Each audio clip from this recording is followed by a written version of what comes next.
Glenn Wilson, welcome to the Marketing for Business podcast. Thanks, Scott. This is my first one. The first one. Hey, well, no pressure because you're actually the third person from the gym group that we go to be on the podcast. I've had Tony Jenkins from Harcourt's Homewood and Paul Wright from the Inspire Foundation and Harcourt's, I guess, Hall of Fame. So no pressure. You're the third person from the gym. That's definitely following in good footsteps Well, there. I don't know about that. One of them, definitely. We won't say which one. Hey, look, I'm excited to have this chat today.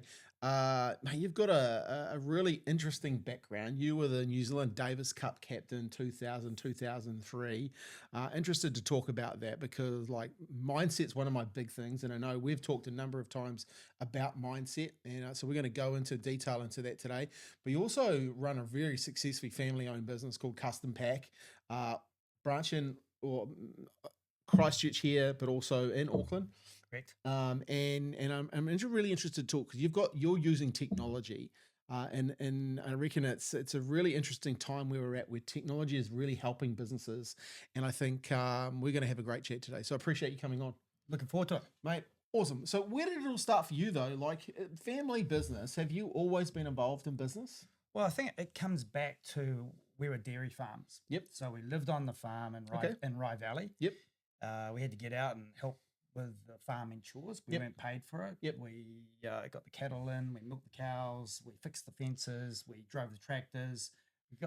We basically were sort of working in the family on the dairy farm. And I think a lot of that sort of resonates now and today with working with the family. Same thing, we're just in a different industry. And what were you learning back in those days? Well, obviously working without getting paid, right? I remember like working on my uncle's farms and like they paid me, but it was hard work, right? Yeah, look, it was hard work, but we loved it. I mean, on the farm, growing up on the farm, we farmed deer, cattle, sheep. We did hay, with silage, whatever, and my mum, she made the vegetables and grew the vegetables in the garden. We had our own meat. Nice. We were pretty much self-sufficient. We used to go and pick the mushrooms. We would sell the eggs to the store down the road. We would buy the dynamite to blow the stumps out of the ground from the corner dairy sort of thing. So, yeah.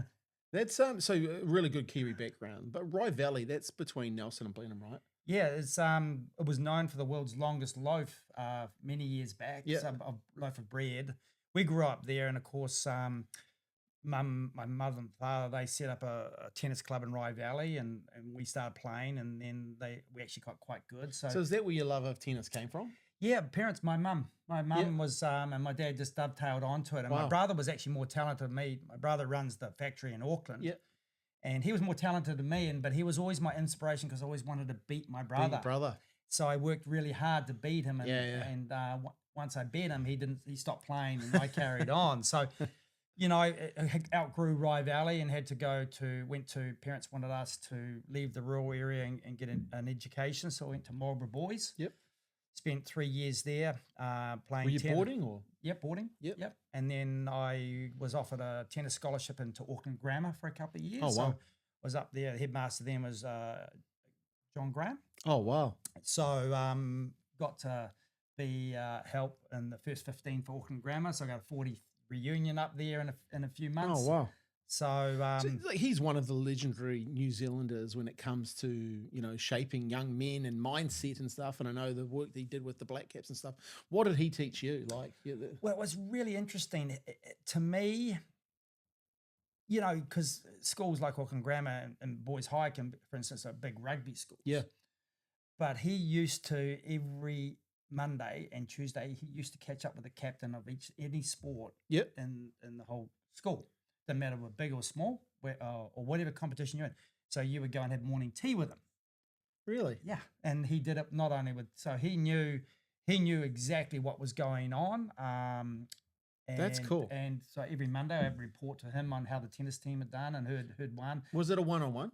One-on-one. Wow. Yeah. So I know that sticks out in my mind about him. But, he was a no-nonsense guy.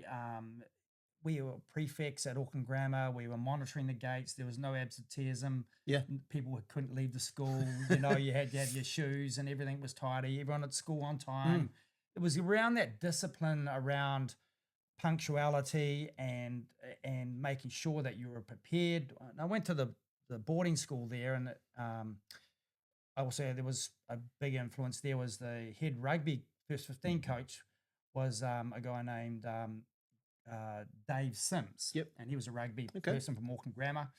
He was and he also shaped me a lot, and a lot of the boys at the boarding school. So there was a lot of first 15 boys that were boarding there that come from rural backgrounds that came in to play rugby in those days. And so they were, for me, super fond memories. Yeah. Part of my growth, and many people that influenced my life along the way, and whether it was at Marlborough Boys, whether it was then Auckland Grammar, and then overseas. So I had good people that helped just encourage me. Yeah. Because in those days there wasn't the technology of a mental skills trainer or a motivator or even necessarily a psychologist. So you're left to scrap it out a little bit mentally on your own at times. Did you remember some of the stuff that they would say to you? Like, was it just real encouragement, giving you confidence? Yeah, it was. No, it was just simply, it was someone cared. Yeah. Like, he was really generally enthusiastic and interested. I think, shit, I'm getting back. Yeah. So then I go away, I told the guys, hey, look, we would all pull together because we wanted to do better. I said, well, we're going back to John Grant. John Graham on Monday. You're like, hey, I'm going back with the good news. He's going to go, how come that match was so lopsided? And I'm like, oh, yeah, okay. Yeah. So, those two guys I talked about, they were just really positive, but they were hard, but fair. And I think it was a lot of the way they wanted the school to run and the way that I was a prefect there in my last year. And I remember the responsibility we had as prefects was to basically, we were little John Grahams helping the third formers and the fourth formers do the right things, learn the right things, keep their socks up, be tidy, all those things that were important with just discipline, and it flows through in the sport. It's kind of like you set your goals. Yeah. Then when you have your goals, it's the habits, the routines, and the disciplines that actually get you to achieving some of those goals. And that came out of Auckland Grammar. I love the sound of that. And we're definitely going to talk about goals more in this podcast and how you became, the Davis Cup captain. One thing I got from that, though, which I think is really important for a business owner to capture, having one-on-ones, and the fact that he showed that he cared, meant a lot to you, right? Like, and I think that happens today, taking time out to talk to your team, to talk to your people one-on-one. I know I do myself. I have a coffee generally every 6 weeks. I have a coffee one-on-one with each of the team members. And as you get more team members, that can stretch out into weeks before I get around everyone. But I think it's really important because I want to know more about them than just what they're doing in their daily role, right? Yeah. And I think that's what he was doing with you guys, right? He was building up and showing that he cared and listening and just probably those little subtle things that he was saying was really helping you build in a time when you're really like impressionable, right? Like as a young fella, right? You really want someone to encourage you. And I think maybe parts of that's been lost today, right? Like we're not enough kids are maybe getting that encouragement, that little bit of, hey, you're doing a great job here. Cool to hear that was happening, right? Because it was. I do remember it quite vividly. It was the fact that it was almost like all us prefects had roles and responsibilities that would filter down to the younger ones, because he can't see 1,500 students all at once, you see. So what he understood was the leadership starts at the top but then filters down. That's right. So he was building that in you guys, by meeting with you and giving you those questions and those tools that you could then filter down without being really hard about it too, as far as make sure he wasn't snapping on you so you'd snap on other people too. Like he understood That's pretty cool to be able to have someone like that as your guide and mentor at that sort of age. And then obviously having other people come through as well. It's really, really cool. So from Auckland Grammar, did you go back and work on the farm, or where do you go from there? You starting hitting the ball pretty well? Yeah. I was interested in those days, and I presume it was across a lot of sports. We didn't have the coaching technology. Yep. Very raw. It's just come out of being an amateur sport to a professional sport. Some players now had coaches, but there was no There was no physical trainer and there was no nutritionalist. It was pretty raw in terms of play tennis. You learn from your mistakes, and if you're dumb enough not to figure them out, then you make the same mistakes again, sort of thing, you know. So it's quite over the period of time. It was trial and error for me. I had coaches. My coaches were really positive people. Not necessarily the tennis coaches I had, not necessarily great with helping me with my tennis, but they super believed in me and they super encouraged me and picked me up when I was struggling, and they were always there. And that was, to me, that was what kept me in the game long enough. And my parents were probably my biggest cheerleaders, and they were always positive about difficult times. Because when you think about tennis, you know, when were you starting to really hit your strides? Well, it you know, when you talk about dreams and goals, for me, I'll tell you this, true as it comes, that when I was 6, I wore the Forrest Gump shoes. Man, I couldn't walk. Oh, really? I had those braces on that keep you walking straight. Oh, wow. So my mum and dad got me these, and I had to wear them for a long period of time, probably 6. And then I was saying to them, "Oh, I'm going to play Davis Cup for New Zealand." And Mum said she would look at me and she'd just pat me on the head and say, "Yes, whatever, Glenn." And so, so, you know, I had those things on my legs probably, I don't know, for a couple of years. And that was to help me. I'm still pigeon-toed. But they were help because I was severely where I'd actually trip up over my feet. So they were designed to help me straighten out my knees, straighten out my hips, and get me walking a little bit straighter. So, you know, so fair enough. And my mum's call thinking, you're not going to play Davis Cup for New Zealand. But she never told you that, right?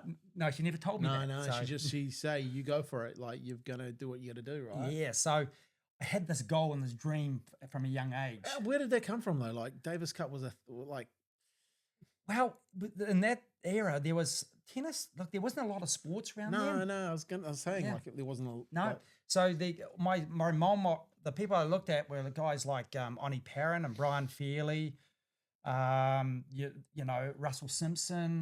Those guys were they were top 50 guys. The Davis Cup was always making the semifinals of the world group. So they had, you know, big players would come out here play and play. And so I got to be a ball boy in those events because I was obviously a young kid, and I got to be ball boys for those. So I saw those. That's just what I wanted to do. I just have this passion. How good. And I played cricket and rugby, but I kind of like the individual sport. Yeah. And there was a lot ask about that. You know, how, like the difference between an individual sport and tennis. Was it quite lonely?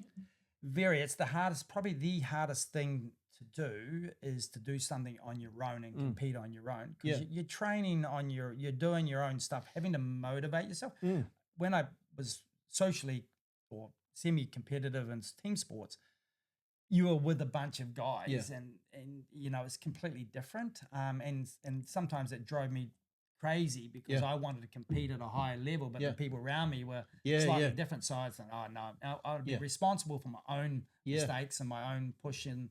And so it was just where I went, and I don't know whether that was my upbringing, that we were on a farm and there was no one around us, and we like to do.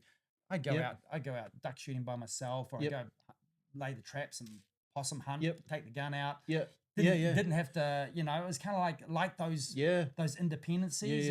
And just doing something on my own was... You built resilience in your own mind, right? Yeah. And we're happy in your own skin. Yep. Do you think that that kind of shaped and hardened your mindset to some degree? Like, were you, you obviously had some good mentors during the way, but like, were you starting to learn from others as well about mindset? Was it, or we just...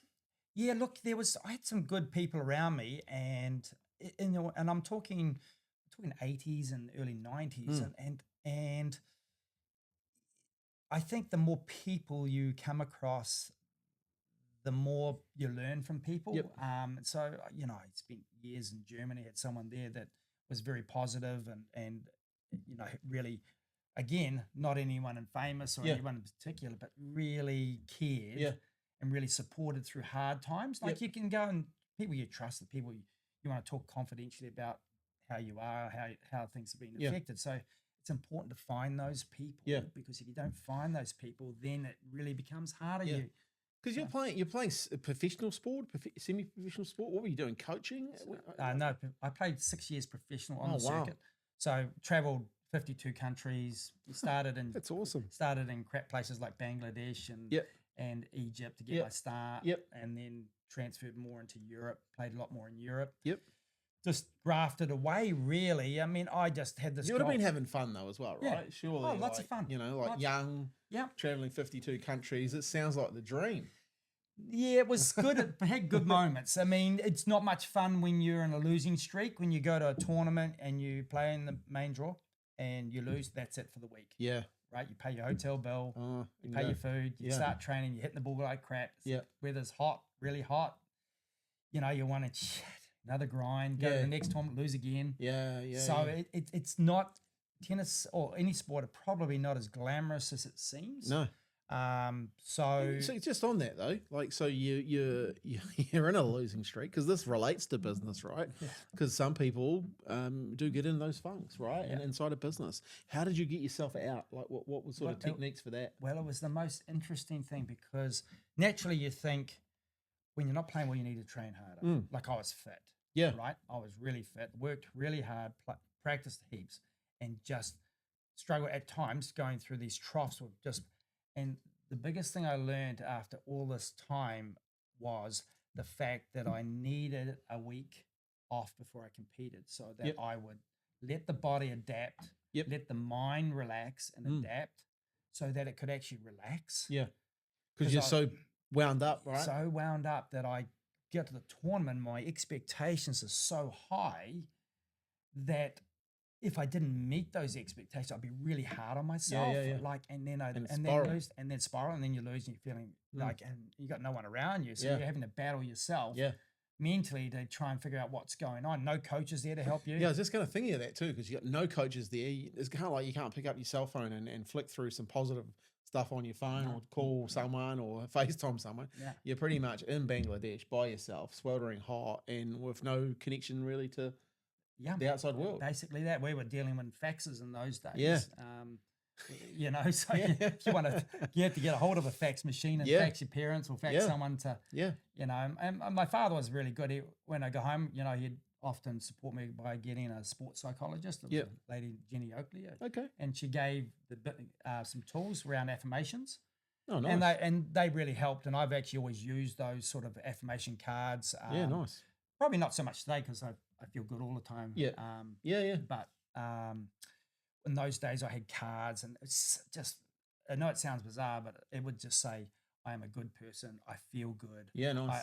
I am a great tennis player. Yeah. And then the next card might say, I have a great forehand. I have a great backhand. I have a great serve. Yeah. And you just compare it in the mirror in the morning. I'd just be repeating these things over and over again, religiously, morning and night. And so what I was doing is, with my brain, was just trying to keep it believing in itself. Because the brain, you tell it it's crap. You tell yourself you're crap. You're crap. It's very easy to go the other way, isn't it?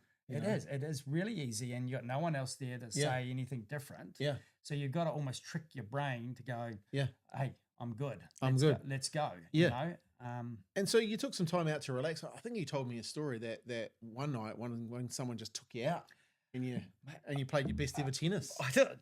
You know, I would not preach this in these days, because you have good mental skills trainers. In those days, there were not so much. But true story, we're in Czech Republic, and I'd been struggling, and I had a good friend from Romania, Andre Pavel. He was top 30 singles player, so he was playing all the top players, and he was a good mate of mine, and he played doubles with him. He lost first round. He goes, Glenn, we need to go out for a night just to relax. So we went out. 5 o'clock in the morning, come home. Because it's been raining, so we're not going to be playing today. Yeah. So it raining. So then they called our names. We're still asleep in bed. They called our names. So we were playing, and it was like drizzling. So it was on clay. Oh, wow. So we scamper over there. We went to fold. We could hardly hit a ball in the first set because we were still waking up. And then we won. Brilliant. We won. I said, God, now we get some sleep. He goes, no, we don't. We're not doing that, Glenn. We're going out again. Brilliant. We hit 4 nights in a row going out, and I was so relaxed. Yeah. Right, I was just like, no expectations. Yeah. So I was just relaxed, and we won the tournament, mate. Brilliant. One of my biggest events I ever won. But I'll never say that you should do the way. But it was the point I would make here is the fact that we can try too hard and expect too much, that then we can't perform. So the idea is to try and work hard, trust your systems, give your mind and your body a break so that it can function when you want to go into high performance mode. Yeah. That's what I think. So you should write a book on high performance, you know, go to the old ways. The old ways of high performance. Yeah. Look, it's so true though, because if you're getting so wound up about stuff and your brain doesn't have time to, you know, there'll be some high performance people listening to this going, yeah, it's because of this, and this. And the fact that you just guys worked it out, go and have some fun. Yeah. You know, go and have some time out, and then, you know, you probably hit the ball the next day a lot freer, you know, and maybe didn't care so much about the result because it was that's the way it was. I did like the part about affirmations though. I'm a big believer in the positive. I'm a massive believer in positive mindset, and I think sometimes when you have to rebuild who you are, and having a positive affirmations to that is very, very important. And I think, you know, that was a great tool that you were given by Jenny Oakley. That, you know, that definitely probably got you through a whole bunch of things because, you know, all of a sudden, guess what's happening? You start hitting that great forehand. Yeah. Oh shit, I have got a good forehand. Yeah. I have got a good. Oh shit, I have got a good serve. And that starts to reinforce, I think, which is really, really good. Because the opposite of that is keep training harder. Not really helping the mind here. Yeah. So, for instance, when I was playing tennis, if I step up to a serve, I'd be clear in my mind what serve I was hitting. Yep. And I'd always say to myself, I've got a great serve. Yeah. And I'd say that. And then if I was returning, I'd just say, give myself things like, stay low, you've got a great return. Nice. And just that would be the cue points on the start, the bookends of each of the games, which was receiving the ball and serving the ball. And, you know, I wouldn't say that I was overly the most talented tennis player, but I used the tools that I had. And obviously from tennis, it led to opportunities and other things like the Davis Cup captain and then high performance junior coach and again Canterbury. So it just opened up doors for me as you go along. I think that's the coolest thing about playing sport. And I love to hear that you went to Ohio State, right? Like, you know, going over to America, you would probably been one of the first Kiwi athletes to be over there, really, in that environment. Yeah, you know? There was only a few, and because the sports weren't, there was only a few main sports that would get over there. Even basketball wasn't over there. It was mainly athletics. It was tennis and swimming, I think, would have been. There was only 3 or 4 sports that were really athletes were going over at that stage. And obviously, you know, there were athletes that went before me. And how did that feel for you, like as a young person going to America and you know, obviously playing the game that you love, but like, I guess you may be a wee bit used to it because you're boarding and you're a time away from the family, so it's a wee bit different. But you know, how was that from a comfort zone perspective? Well, it's funny enough, and I mean, as you get older, I guess we take less risks. We push ourselves out of the comfort zone, not as much. But I always challenged myself as much as I could to go out of my comfort zone as much as I could. Because then that was growth. Yeah. So again, it's a wee bit of the mindset. So the mindset decision is, oh, I'm afraid to do that, so I won't do it, versus I'm not sure what happened, but I'm going to give it a go. And usually when you give it a go, you either enjoy it and you learn something for it, or you gain confidence from it, so you can go and do other things because you start believing that you can do anything you want to do. It's just setting your mind to it. But the hurdle, and I think a lot of kids have that today, is the hurdle is afraid to give something a go, afraid to put themselves on, whether that's the phones and all the technology things that interfere with your ability to get out and meet people and communicate with them. And people tend to hide on their phones. You know, young ones are on their phones way too much, and then they lose that kind of. It could be down to something that John Graham was doing, though, was spending time one-on-one with a person, you know, and just asking them how they are, you know, caring about them and giving them some insights could actually probably help most kids these days, right? You know, and maybe that's what kids need more of. Yeah, correct. And I remember when I moved out of professional tennis, I was the assistant National Federation Cup, which is the Women's Cup, for 2 years, and then I went into the Davis Cup position for 4 years. After that did high performance for Canterbury Tennis Juniors. So I coached there, and I was lucky enough that tennis was never high performance in New Zealand, didn't meet the criteria, but because we'd set up a system, and on that board was a sporting board, and it was Mark Hammett, it was a guy named John Quinn. Oh no, Johnny. Yeah. Legend. So, they helped me learn a little bit more about coaching. Yeah. So not necessarily about telling someone how to do it, Yep. but actually getting them to figure it out, problem solve themselves. So things like how did that feel? Yeah. You hit that shot there, you missed it by 20 feet. Yeah. What can you tell? Yeah. How did it feel? I'm like, oh, I don't know. What do you mean? Yeah. We'll rate the shot out of 10, Yeah. and they'll go, oh, 1. I said, why was that? Because you missed it by 10 feet, or how did it feel? And so you're trying to create this ability for them to problem solve when they do get into an important situation. They can sort it out they themselves. Can sort it out themselves. Nice. So that was the transition of my coaching. And I use some of that today in business sense. And it's I've got to be careful, because I have this expectation. I don't want to try and micromanage, but I've got to try and get the guys to figure out how to do it without me always telling them. Yeah. So, usually the questioning is always a good thing. Yeah. It's a good take, because now, how many people do you guys employ? We've got about 60 in total, so 30 in Auckland and 30 in Christchurch. Yeah, so it's a reasonable sized business of people that you're dealing with now. And where do you see your skills now coming in? Obviously, people management, is that something that you still like now, or do you find that it's still challenging? Yep. We've got a lot of different nationalities working at the factory. Yep. We've got Cambodians, we've got Thai, we've got Indian, we've got Kiwis, we've got someone from the islands. We've got a bit of a multi-race sort of workforce. Yep. So and they're all different. Yeah. They are all different. And how do you deal with that as you? Well, the only way I can deal with it is actually knowing them a little bit on a personal basis. Yeah. What John Graham was doing, right? But you can have WeChat and my office is open if there's things that bother you. Yeah. So sometimes when you get the challenging conversations that you need to have, you can actually, it makes it a little bit easier to just have that honest conversation with someone, because they know you're already coming from a place of caring, right? So they're only caring about something that's happening, so they have to address it. So that's where I kind of try to it's really hard, because I'm looking after all other parts. There's a lot to juggle. There's a lot to juggle. So, I'm not saying I get it right all the time, but, I certainly know the strategy which I'm trying to do. So, the industry you work in, obviously, you're doing packaging for businesses. Yep. So what types of companies do you deal with?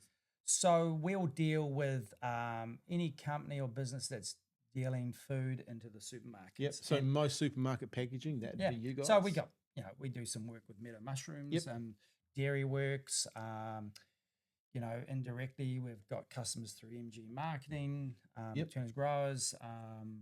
We do home brand for foodstuffs. Yep. So that whole packaging game, then, that's changed now as well, though, right? Because the obviously technology is getting better and more. The demand for it to be more recyclable and all this sort of stuff. Yeah. So have you seen the industry change? Absolutely. So I call my father an innovator. Yep. So when he was on the farm, we did cattle, we did sheep, and then he decided that deer was new in New Zealand. Nice. So he got on the New Zealand Federation deer farming. So we did deer. So he was always into dabbling in stock market. So when he bought this business in 1987, it was sort of going under, but it was doing body molds and lampshades. Okay. So those things. How did he find that? Was he still working on the farm? Yeah, he was, but he wanted to get out of farming. Okay. 1987 was the stock market crash, and that was an impact on him. Yep. So he just decided none of the kids were now longer going to be on the farm. Yep. Wanted to get out and try something different. So Brilliant. he transitioned directly from farming to manufacturing. Wow. So in that instance, in those few years, it was a real struggle for him. And when he tells me the stories, I just can't fathom how I would have managed that. Yeah. From paying wages, trying to find the money to pay wages.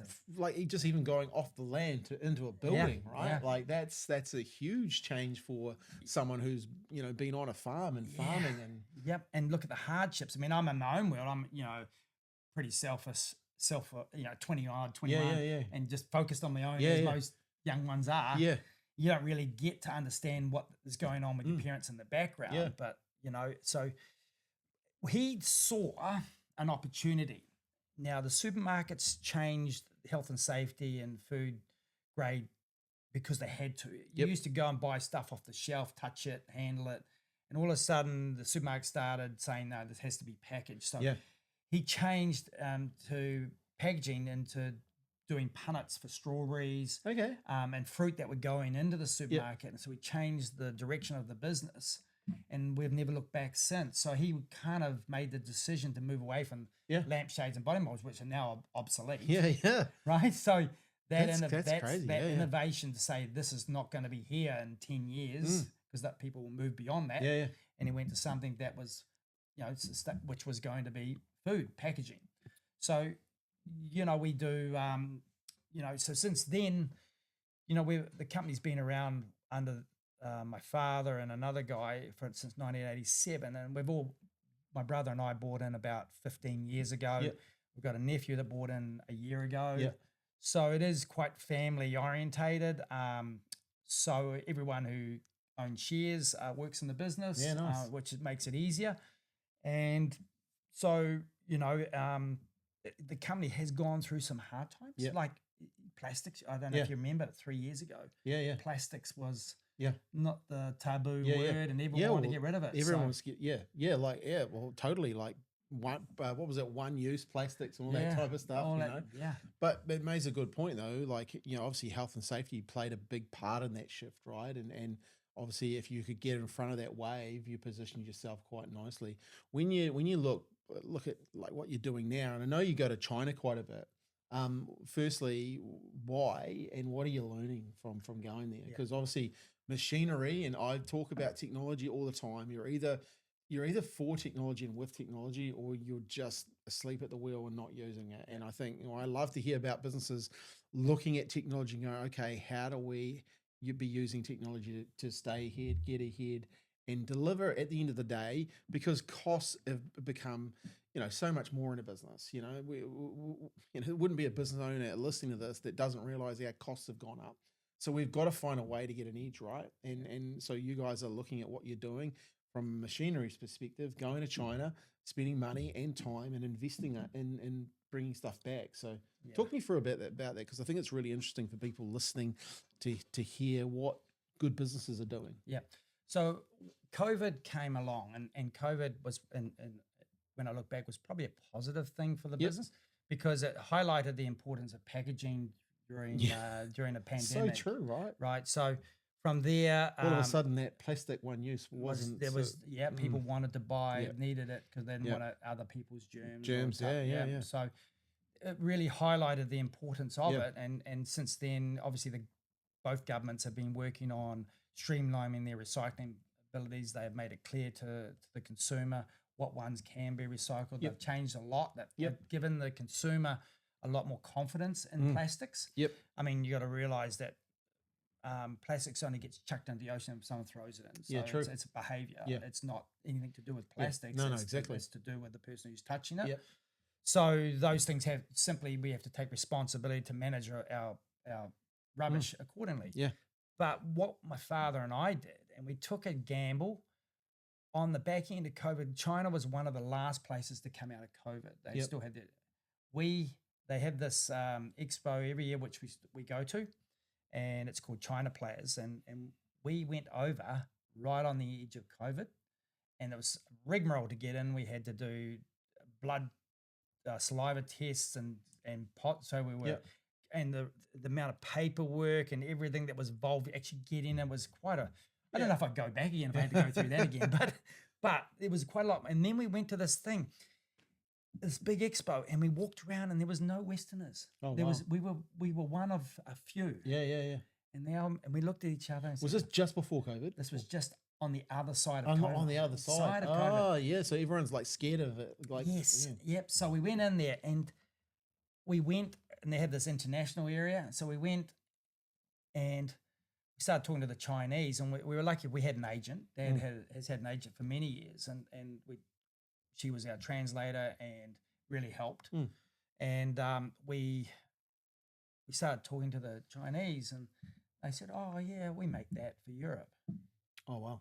And we thought, "Huh? Okay, that big company, you make that for that high profile? Yeah, we do that for them. They get us to do the work for them."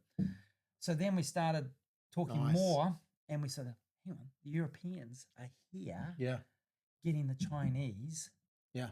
to make their parts for their machines. Nice. And so we started thinking, well, if the Europeans That's have good enough come for them. here Yep. and they're getting those things done here, what does that tell us about where the Chinese have moved in terms of what quality, they can do, right? So you can go to China and you can buy a machine, two types of machine. You buy a Chinese machine, or you buy an international machine. One's more expensive than the other. So they give you a list of all the parts that they use on the international machine, which that part's out of Japan, that part is out of Great Britain, that part. So they all the parts of your machine, they identify where they come from. Brilliant. So you get a choice. You can buy the Chinese machine, which is cheaper, but it's all Chinese parts. Yeah. And so they say, we recommend you buy international machine. Yeah. So the company we dealt with, they make machines for all over Middle East, so Russia. They make machines for India, Thailand, anywhere. That's good. So they were making machines, and so my father and I were sitting there looking at each other, going, "We've been buying machines out of Europe, and they're costing over $1 million. Yep. So expensive." Yeah. And then we started looking at each other and go, "Let's just get it made here." They're probably getting it made there and selling it to exactly you as well. Right. So it just highlighted for us that, and what we saw in the technology was bigger machines, wider rails, so you can do bigger tools, run faster, and there's your efficiencies that you kind of can see. And so that if we sat on our laurels and just sat with our business, with our current machines, the profit lines would have slowly eroded. It just would have, because your machines break down more.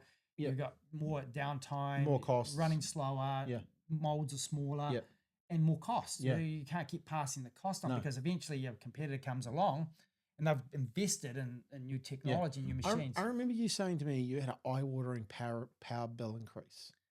Yes. At one stage. Yeah, it was 2 years ago. 2 years ago. Yeah. And a significant amount of money, wasn't it? Yeah. It was moving a power bill from $15,000 a month per site to $34,000 a month per site and that's where power for industrial is at the moment. You're using 3-phase power, and you use a lot of. You're paying, and that's why you see in the news some of the pulp factories were struggling, because you use high power usage as well. But that's a $17,000 power a month increase, right? Per location. So you have to then find innovation.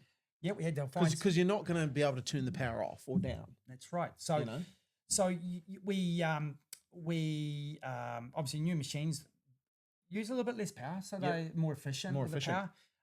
And with the efficiencies that we gained, they run faster. So and we managed to put machines in our current facilities. So we increased, overheads remain the same, like rent didn't move too much. So we still got our shower. So we fitted everything in. Nice. So the only increase of overheads were, things like power, and your wage bill, of course, moves every year, and insurance moved up, but that's stabilized now. And so to keep your profit line and keep being successful, the biggest thing, you've got to keep investing. So then you need the banks. So the banks will loan you the money, providing that you are showing that you can repay, or basically a good they want to loan you the money, because they're going to make 8%, 9% on the loan. Yeah. So the key thing for me, and I think the mentality, and I've had this mentality is a little bit, is reduce your mortgage on your house, or reduce the mortgage on the business, but then you're not investing to increase your wealth. Because your money's sitting. So you're better to try and loan off that item, and then you can invest in something else that makes you. And so it's kind of changing the mindset, saying it's good. It's within Kiwi of equity, and you work out the ratios and everything. But you try and loan money, and you pay them back, and to keep investing in your business. You replace out old machines, put new machines in, get bigger molds, be more efficient, need less labor force, because we're using robots. We're getting the product made quicker. So that, if I make a slow machine and it takes me 24 hours to run 10,000 units, but if I get a big machine, I can do that in 4 hours. So therefore, I save all that labor force to get that job done. So and labor is making up a significant portion of your business cost. So the biggest learnings we will continue to do that is to look at always improving the business through purchase of upgrading changing things for efficiency. So it was interesting. Like when you're talking there, I was thinking about like you've obviously, I love going over to America and other places to learn from other people that are ahead of me, getting those bigger rooms and seeing what other innovation people are doing, right? And I think it would have been easier just to stay home and not go to China at that time, right? But time and place, you were in the perfect, because the Chinese would have seen you guys, Kiwis, going, well, man, these guys are here. Let's do a deal. And obviously, Dad had a relationship with them and stuff like that. Well, talk to me about some of the things when you're dealing with dealing with the Chinese people. What are some of the things that you've learned over the years that help you be more successful in dealing with them? Because there's a, I don't know, and I've been lucky enough to talk to a few people about this now. There's a perception out there that the Chinese are tough and not that maybe straightforward to deal with. But then when I talk to people that are actually dealing with them, they're actually pretty good to deal with. Yeah, we had, look, we're lucky the agent helped. So, and we weren't planning on going back to China till the following year, but when we made a decision we're going to go and buy some machines, we went back 3 months later and we visited 3 sites and we came to conclusion on one of those to buy some machines. Nice. So you were up there doing your due diligence, right? Yeah. Yep. And I think the key thing about what we know now, we've been having a relationship with these guys for 2 to 3 years, is that the communication, they don't speak any English, but there's a thing called WeChat. Yeah. And it translates all your communication, and their service and their communication has been exemplary. Yeah. Right. They haven't just sold us a machine and then told and buggered off. Yeah. They've actually wanted to service us. Yeah. So, that's cool. So we had a problem with one of the machines that they put. They just sent some guys out to fix it. Brilliant. So, we send them a message, within 2 hours they're back. And we have to tell them, weekend we're not working. They go, what? So I did notice you showed me some of the cool stuff on your phone with WeChat. Like they write in Chinese and you push one button, translate. Yeah. Then you write, and then at the other end they push translate. That's right. pretty cool, right? Like it's technology's come such a way where there really is no barriers to having a communication. Sure, some things will get lost, but 98% of it's pretty accurate. Yeah. No, look, we've gone back, and this is how we viewed it. I mean, I looked at China, and it's so fascinating the way that they run their country. So they've got no super plan, so there's no unemployment benefit, and there's no super. So they have to save. They have to try. They're the biggest savers than we are because they have no security. Yep. So that's their main priority. So it's hard for the government to get them to spend. Because they're saving, because they don't know whether. If they want a day's annual leave, they don't get paid for it. If they're sick, they don't get paid. Yeah. Right. So they have a lot more insecurities around their working than what you and I do. Yeah. So they work a lot. And unemployment's still high there. A lot of young ones with degrees can't get work. Yeah. So it's not easy there. But one thing we did learn from the Chinese is they are great at learning about how to do things better. Yeah. So, for instance, Tesla went into China to make their Tesla cars for sale. They probably signed a confidential agreement, and the Chinese said, "Oh no, we're not going to. You can do whatever you want." But they now have a huge amount of EV cars of their own brands on the road. So we know that they've copied that technology off Tesla. Yeah. Right. So they do that. So all that's happened is that the Chinese are usually 1 year behind the Europeans. So the Europeans are still state of the art, with their technology, just the ability to come up with engineering and stuff. But then the Chinese get a hold of it and they just copy it. Yeah, and make it a little bit better. They just learn real quick. Yeah. So, so we know. And look, people might think, that's not fair. Well, to be fair, there's these 3 Dutch brothers. I can't remember their names, but they've made themselves billionaires by looking at what's working in America and then going and creating it in other countries. So they created eBay. Well, they saw eBay in America, took it to Germany and created this other brand, and then sold it back to eBay America for millions and millions of dollars. Then they went and saw Airbnb happening in America. They went to the Netherlands and created this brand and then sold it back to Airbnb. So it's not just the Chinese that are doing this sort of stuff. Like the innovation is there, and hey, like you've either got to be part. Well, I always say you're either part of the problem or part of the solution, right? And if they're creating a product, I did like what you said. The they're open enough to tell you this is an internet. You can choose the international model or the Chinese model. Yeah. You know, like most people will probably just be trying to flog off their own model. Yeah, that's right. Know? And so, and I like the way that their attitude was that they want to do more business with you. So if they sell you a lemon, you're not going to go back. No. So they want to say, especially because it's so competitive, right? Yeah, absolutely. So you know what the Chinese are very good at doing is they're very good at learning and then adding innovation on top of that. So if they see something that they can add to something, but they still got to work it out how to do it, and they work it out. They trial the error. Their labour force is still they're not paying them a lot, so it's easy to throw people at things where. You know, we throw people at things. It costs us a lot of money. It costs us a lot of money. Yeah, we have a different way because we've got to pay for the pension, and we've got to pay for all that other stuff, right? That's right. So you know, that's I guess the trade off that we have. I guess you know from your perspective though, when you look at what you've now done with the innovation that you've brought in, how much better is your business? Well, it's a lot better, and it's got a lot. It's still got spaces to improve. Yeah. So. You know, the Australia last couple of years with machinery. Now we're looking at how can we utilize that machinery the best to get the most efficiency of all our work. Yeah. And so, you know, we'll start looking at how we slowly get rid of all the old machinery, just replace it with new stuff that can go faster. Yeah. That has the robots on it. That because at the end of the day, you want to make. Let's say your business makes 100 million units a year, let's say, and that's the space, 52 weeks, right? Well, you want to now do 100 million units in 9 months. Yeah. And therefore you need less staff. Less staff. Yeah. Yep. And then you've got space for growth too, so you can start growing your business. When you think about less staff, do you think about, because kind of I think about having less staff, I have more high quality kind of staff. Like, do you have more, well, not high quality, more high skilled? So I pay them more, and they're more skilled. Is that we've definitely improved in that area.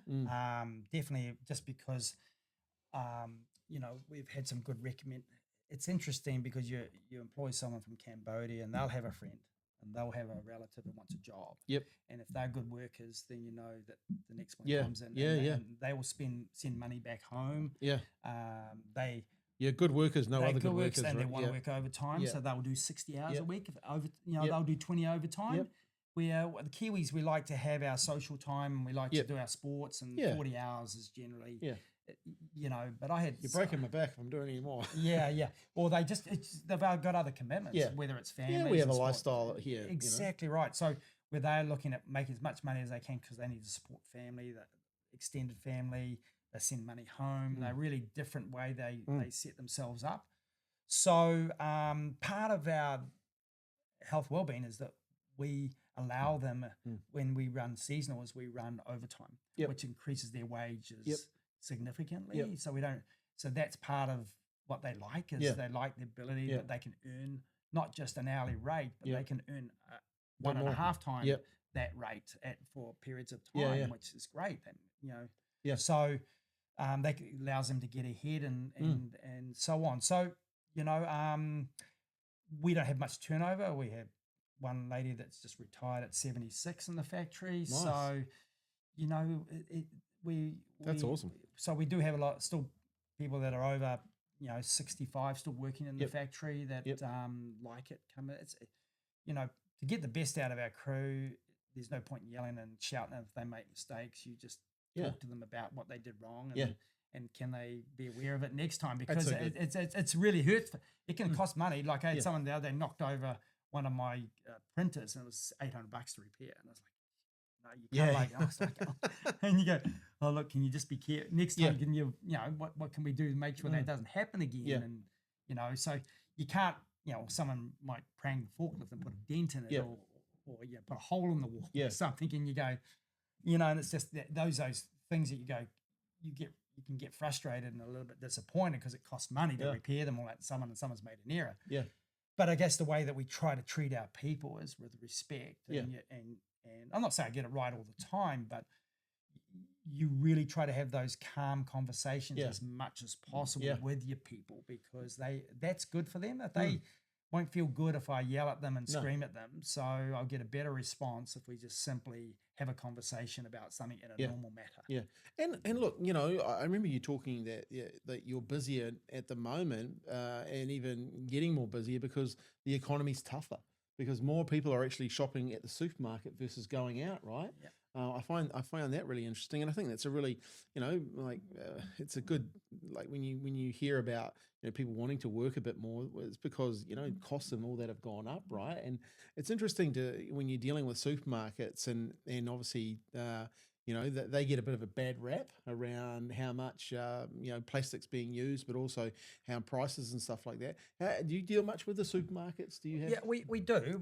You know, we have a reasonable amount of contact, either directly or indirectly. But I think, you know, it's hard to let's say, talk about foodstuffs, and I can only look at it from the outside perspective. But I guess each of those businesses are owned by someone different. Yeah. They don't have to, I guess, at the end they have to offer the same price as the other supermarket down the road. Yeah. So they're kind of competing with each other, even if you want to refer to hardcourts. They are, even though they've got different franchises, they're still competing with each other. Yeah. Right? So my guess, if I go to Pack and Save and I go to New World, and they're both associated with foodstuffs, but yet that price at Pack and Save is cheaper than New World. Yeah. Isn't that competition? Yeah, true. I mean, that's how I look at it. And so I said, look, and the other part to the prices, I guess, is if the weather is good, if the seasons are good, if there's no massive downpours that wipe out crops, supply is plentiful. And if supply is good, it keeps the price. The demand. But if the supply is poor, then the price will go up because there's not so much of it. And so I think there's a combination of those things. So in essence, the warehouse are doing some groceries. You've got Costco. You've got a few other. You've got choice out there. Yeah. So I'm not so sure that you know. I know that prices have gone up, but I think you just got to shop. And you've just got to work out. And if you do that, you can save money at the supermarkets. Totally. But I just, you know, I don't know if you can complain. If you go to the most expensive supermarket, you can complain about prices. But you can go down to Pack and Save down the road if you really want to save $50 or $80 a shop. Go to the Pack and Save. And so I think every business model is quite similar. We have the similar overheads. So I don't know whether people are getting down to the supermarkets. But you can definitely see more people are going to the supermarkets just from what you're selling.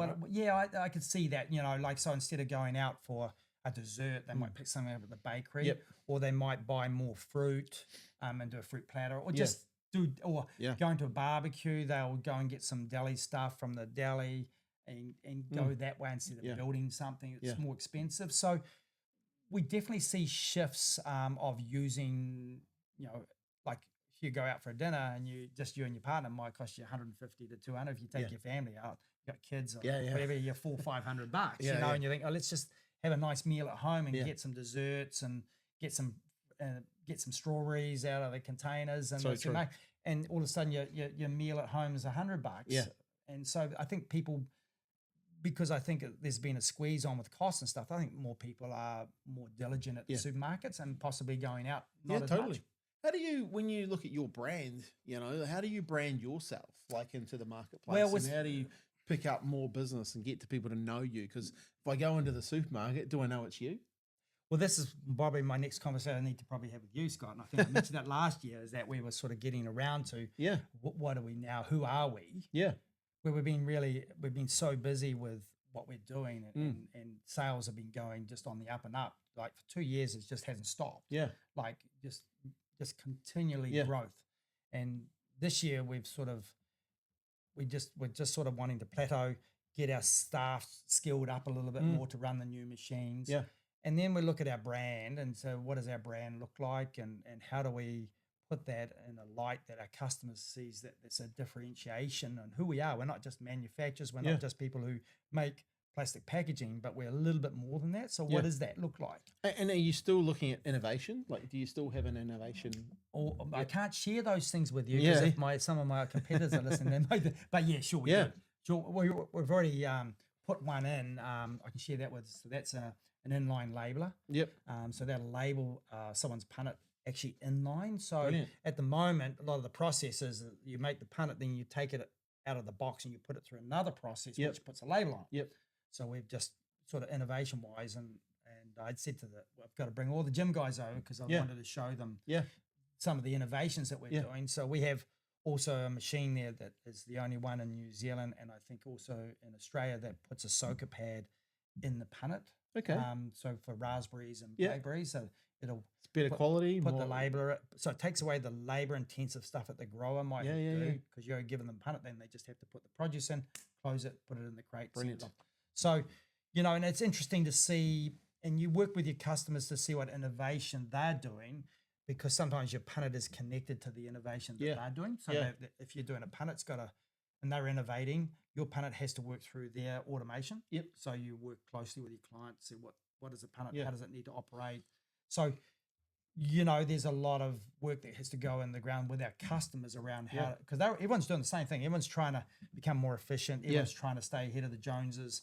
So everyone's innovating. So when they're innovating, it's forcing you to innovate with them and go for the journey. I think that's one of the exciting things about business. I do believe it's, we're in a period where, yesterday I was talking to a gentleman on the podcast, and he was at the forefront of FPOS technology in New Zealand. And, the transition from big bottle stores that had cash registers and checks and cash money, right? And like these guys were creating the code for FPOS. Then I think, and we were talking about how now more and more businesses just want to be more and more and more efficient, because they know then you're not going to get away from, you can only control what you can control, right?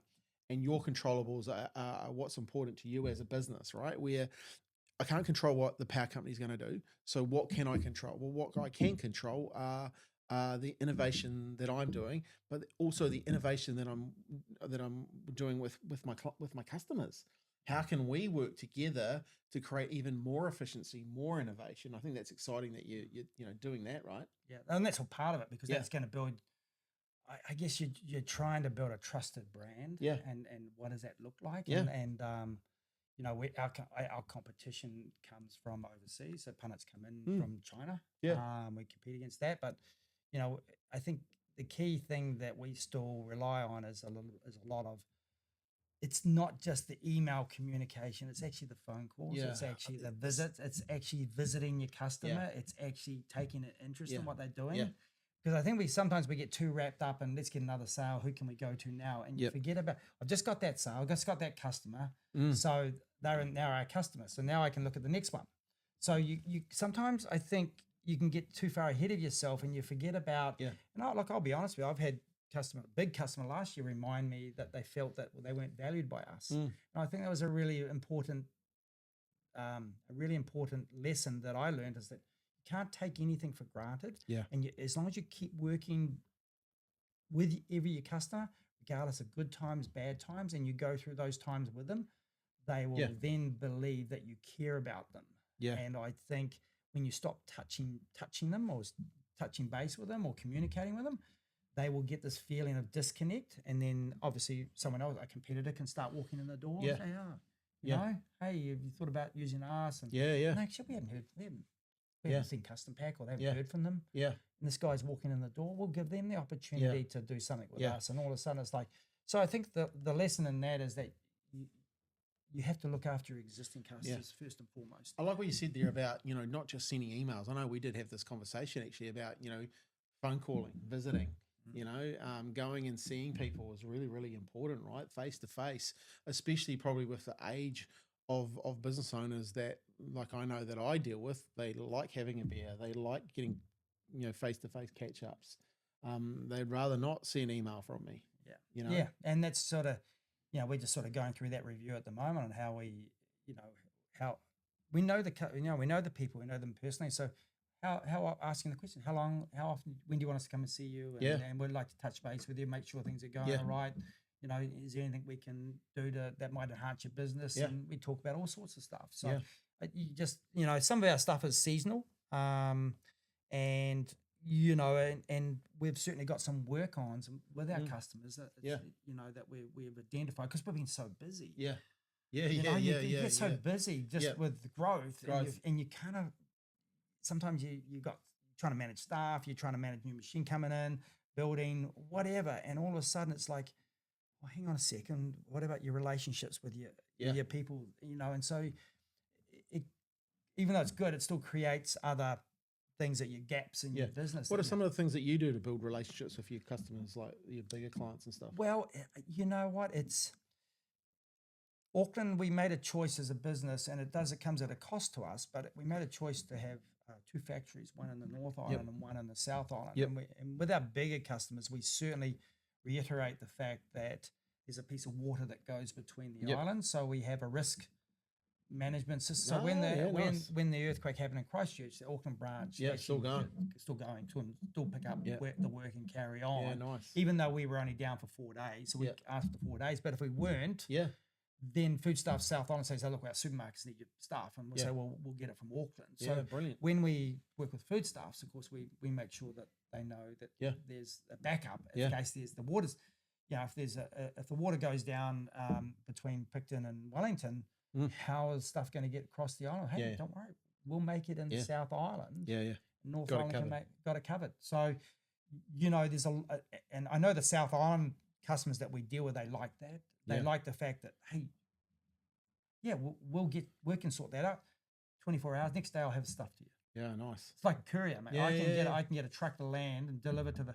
We had a cherry job. We loaded at 11 p.m. on a Saturday. It was delivered at 6 a.m. into Alexander on the next morning. Wow. So how good's that? You know, so you just build your network of people that can help you out, and they know that. But if you're going stuff to the North Island, that water can, you know, like at the moment, ferries are not running for 2 days because of the swells. Yeah. So you can't get stuff. Can't get stuff there. So if you're growing fruit and produce and going even from the North Island to the South Island, it's going to sit in Wellington for 2 days. 2 days. 2 days. So you know, you're not going to get it on the shelf. There'll be a wee gap. Some supermarkets won't have some products because of the way. So a ferry breaks down or one goes into retirement. Well, you know, all those things are going to impact. So when we looked at our business and how we market that for our customers, that we let them know all those things, you know. I like that. Like just little, like that strategic thinking. Yeah, it's more expensive and it'd probably be easier to have it all in Auckland. Yeah.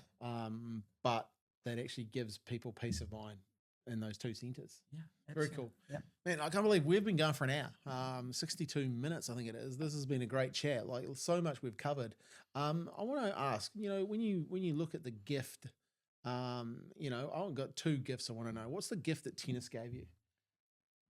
I think the gift that tennis gave me was confidence to meet new people and to open your mind to different nationalities, communicate in various ways. But I've got so many different friends all over the world, even though I don't see them very often, don't talk to them.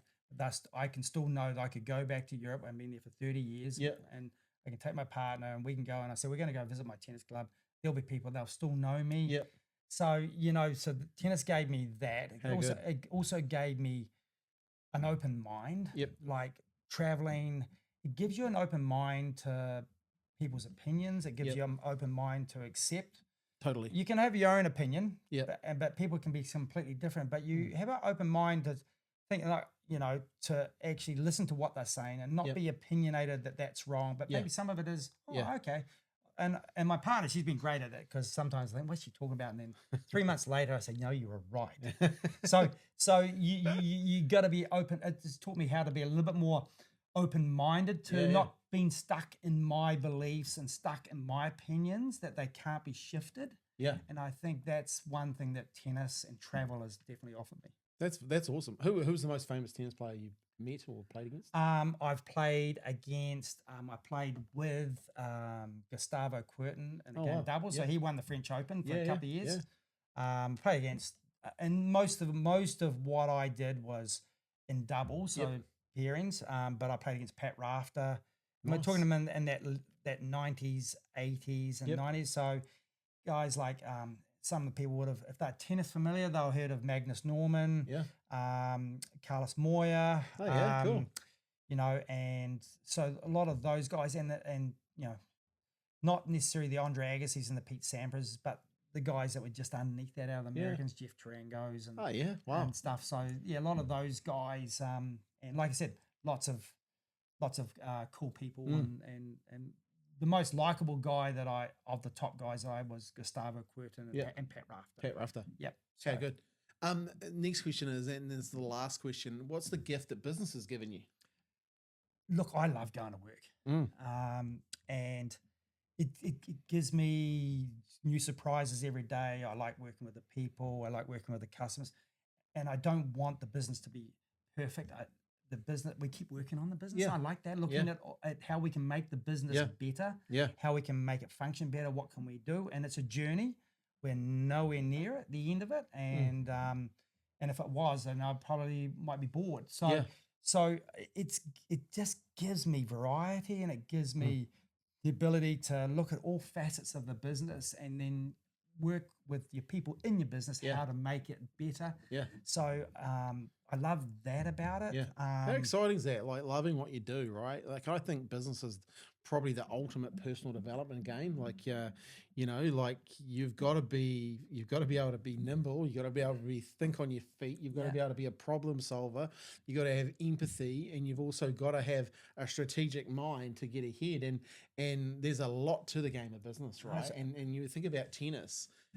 You know, it's a great game as well, but business, I see it as a game. It's a real personal development, and you either, if you don't love it, I think it's a game that will burn you out.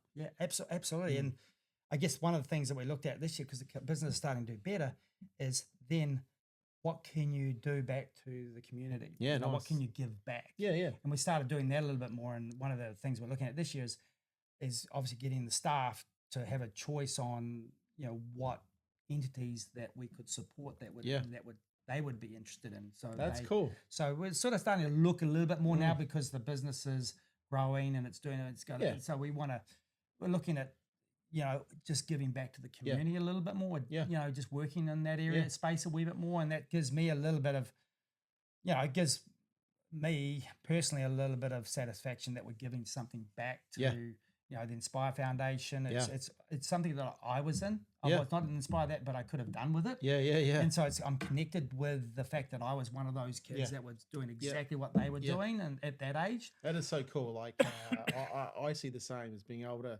once your business is, you can turn it a wee bit, not just off making profits, is where can we make an impact? And the Inspire Foundation is a great, you know, Paul and Bob, what they've done there is awesome. And it was good to see that you got recognised for the work, or the you know, the fundraising and the commitment that you've put into being part of that now, right? And I think it's very, very cool to be able to do that. It's very, very cool to be able to have a vehicle to be able to do that. When I say vehicle of business, it's very cool to be able to also get your staff involved in that, right? That's pretty cool. That's when the game changes. Yeah, I think, and it's, the world's now so busy. We're so busy with our time that usually a lot of things that we don't have time for is giving our time. You know, being there and supporting foundations and donating, whether it's money or time, to help, you know, foundations survive, whether it's cancer, whether it's the Inspire Foundation, whether it's whatever it is. You find the causes that are really important to, you know, like I just briefly share one. There was a fire up on the North Shore. It was a recycling plant that burnt down. I think you probably saw it in the media. That was 100 disability workers that were lost their jobs. So these are people that were given a job to recycle things. Now they don't have any money, so they've reached out to the plastics community. So we're all donating. There's a Give a Little page. We say, well, how can we donate items that can get them back on their feet? So you know, when you can have a bit of resource to help, then that makes it feels good to give back to the community, especially when you're, you know, if you're doing well. You know, it helps the world go around. Totally. It's one thing I've noticed with people that do well in business. They're very giving. They're giving with their time, but also giving with their money. You know, they have a give first mentality, and that's very cool. So you definitely, and your business has that. Look, I think John Graham would be very proud of you. One of his prefects that's gone on to do good things in the world, not only for themselves but also now in the business community. So I really appreciate you taking the time to come on the podcast and also, you know, just share your knowledge and share your insights into how you see things working, and sharing some insights in and around mindset and leadership. So I really appreciate you doing that. Do you have anything other words of wisdom that you'd like to share before you leave? I know, did Emma give you anything that you needed to cover? No. Only words of wisdom I would say is ask lots of questions. Yeah. Right. Don't be afraid to ask questions. Yeah. Especially if you want to learn something, you're interested in something. Yeah. Ask questions. Ask questions. And you know, the only thing I would say, and tongue in cheek, is that Emma's been a great part of my growth. Yeah, totally. To have someone there that actually is challenges you on some of your thoughts, and even as much as you hate to think that she might be right and you're wrong, eventually you go, oh, she was right around that. Well, the best part about this is Emma will be listening, and I know she'll probably be sharing this podcast. So what I'm going to say is, hey, if people want to get a hold of you, how do they get hold of you? What's the best way? I know, obviously, if they've got something that they want to look at from a plastics perspective, you're a good person to have a chat with. Yeah, absolutely. So to your website or to email? So you can touch base with me. I'm the general manager at Custom Pack, so you can find that on the thing at and then my email is simply Glenn with 2 N's .Wilson at Custom Pack, all one word with PAK. Okay. .co.nz. Brilliant. Well, we'll put all those details in the show notes. So if you are listening to that or watching, the details for Glenn and reaching out to him will be all there. Hey, Glenn, I appreciate your time. Thank you for coming on. Now it's your job. If you've listened this far, I want you to do one thing, and that's share the podcast. Share this, out on LinkedIn. If you've been watching the YouTube, share it out on LinkedIn once again. Tag us in. What part did resonate with you? Do you actually do business in China? Are you? What's some of the things that you've learned from listening to this podcast? I really would love your thoughts. All right, thanks for your time. Have a great day. Go out there, take some action, and remember, as always, celebrate your victories.